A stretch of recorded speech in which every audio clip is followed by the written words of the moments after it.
Две с сильным довольно-таки соперником, хоть они и идут в конце турнирной таблицы, но я говорю, что поменялось руководство, поменялся тренерский штаб.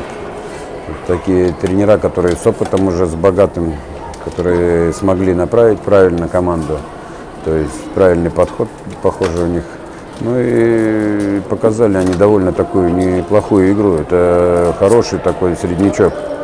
То, что они находятся сегодня на том месте, на котором находятся, скорее всего, это не соответствует действительности. На самом деле, очень сложные две игры.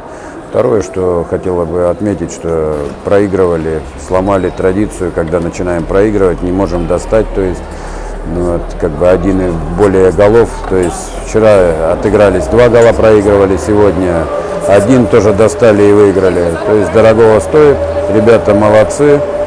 К ним претензий никаких, отвоевали, то есть, дай бог, чтобы всегда было так.